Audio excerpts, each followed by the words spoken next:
मृकुंडु ऋषि जो थे इनके पुत्र मार्कंडे थे। और थोड़ा सा कल्प की बात होती है। एक जगह पर ऐसा वर्णन भी आता है कि मार्कंडे ऋषि के इनके पुत्र को केवल 5 वर्ष की आयु भगवान ने दी थी। अब पिता ने सोचा क्या करें, भगवान इनके तो फिर 5 वर्ष की आयु में इनका शरीर पूरा हो जाना था। तो मृकुंड ऋषि ने अपने पुत्र को सिखाया, बेटा तेरे को जो कोई भी मिले तो उसको प्रणाम करना। तो बालक की आदत पड़ गई, घर में कोई अतिथि आता तो उसको प्रणाम करते। अब छोटा बच्चा है, अब वो प्रणाम करेगा तो अपने मुंह से क्या बहुत अरे बेटा दीर्घायु हो, आयुष्मान हो, और इस प्रकार से उनके मन में स्वाभाविक भावना बनती कि नहीं बनती, अपने मन में दुलार आता, हर कोई उसको दुलार करता और आशीर्वाद देता। अब ये इस प्रकार उनको आशीर्वाद सब देते। अब एक दिन बालक की आदत बनी थी सबको प्रणाम करने की। एक दिन घर के सामने से सप्तऋषि जा रहे थे, तो उन्होंने बालक ने अपनी आदत से सप्तऋषियों को प्रणाम कर लिया। जब सप्तऋषियों को प्रणाम किया तो सप्तऋषियों को जब उन्होंने प्रणाम किया तो सप्तऋषियों ने भी आशीर्वाद दे दिया, दीर्घायु भव, आयुष्मान भव। लेकिन तभी सप्तऋषियों की नजर पड़ी उनके माथे पर, अरे इसकी आयु तो सिर्फ 6 मास बची है और हमने इसको आयुष्मान होने का आशीर्वाद दे दिया, हमारी वाणी मिथ्या हो जाएगी। अच्छा एक बात और होती, जो भी कोई को हम प्रणाम करते हैं क्या कहते हैं, कहते हैं जो प्रणाम करते चत्वार तस्य वर्धन्ते आयुर्विद्या यशो बलम। जब किसी को बड़े को प्रणाम करते हैं, नित्यं वृद्धोपथन, जो बड़ों की सेवा करता है, बड़ों को प्रणाम करता है तो उसकी आयु अपने आप बढ़ती है, विद्या बढ़ती है, यश और बल सब कुछ उसके अपने आप चारों तुरंत बढ़ते हैं, वो कुछ कहे या ना कहे। अब ये सबको प्रणाम करते ही थे, लेकिन इनकी आयु सिर्फ 6 मास रह गई थी। सप्तऋषियों ने देखा अब क्या करें, तो वो उस समय पर ब्रह्मलोक जा रहे थे, तो उन्होंने बालक को गोद में उठाया, ब्रह्मलोक ले गए। बालक की तो वो थी आदत थी, ब्रह्मा जी को प्रणाम कर लिया, ब्रह्मा जी का आयुष्मान भव। तब ब्रह्मा जी की निगाह पड़ी, अरे इसकी आयु तो 6 मास रह गई है। तो उन्होंने कहा भगवान ये क्या, तो ब्रह्मा जी को उन्होंने कहा सप्तऋषियों ने, भगवान आपकी तरह हमने भी इनको आयुष्मान होने का आशीर्वाद दे दिया है, आप क्या कर तो सब दे चुके हैं।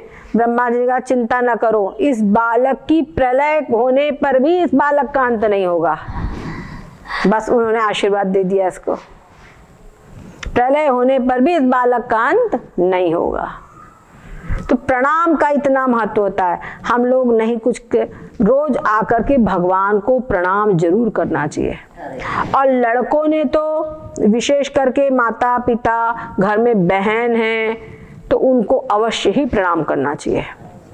समझ गए, जो बहन है वो कन्या स्वरूप होती है, कन्या को अवश्य ही प्रणाम, कन्या जो होती भगवती स्वरूपा होती है, दुर्गा स्वरूपिणी होती है, उनको अवश्य ही प्रणाम करना चाहिए।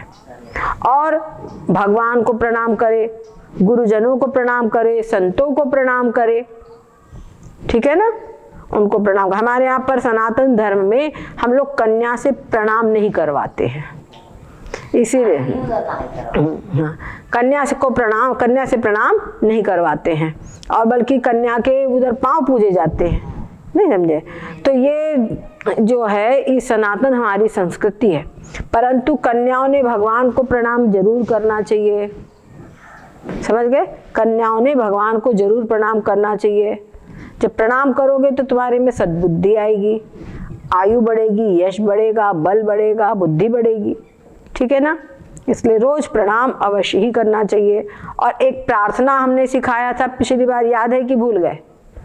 बोलो, हे भगवान हम आपके हैं, हे भगवान आप हमारे हैं, हे भगवान हमारा सब कुछ आपका है, हे भगवान हम आपकी शरण में हैं, हे भगवान हम आपके शरण में हैं, हे भगवान हम आपको प्रणाम करते हैं, हम आपको प्रणाम करते हैं, हे भगवान आप हमारी आप हमारी सब प्रकार से रक्षा करें। रक्षा करें। हे भगवान, हे भगवान, आप हमारे सभी अपराधों को सभी अपराधों को क्षमा करें। क्षमा करें। हे भगवान, हे भगवान, आप हमारी सब प्रकार से रक्षा करें। सब प्रकार से रक्षा करें। हे प्रभु, हे प्रभु, भारत देश अखंड हो।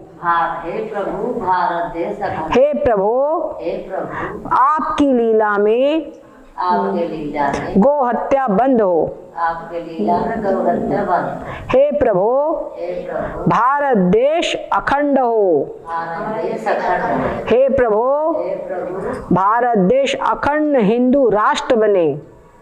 बोलो, अखंड हिंदू राष्ट्र हो। हाँ, ठीक है, भारत देश अखंड हिंदू राष्ट्र बने। भारत देश ये भगवान से प्रार्थना करना चाहिए।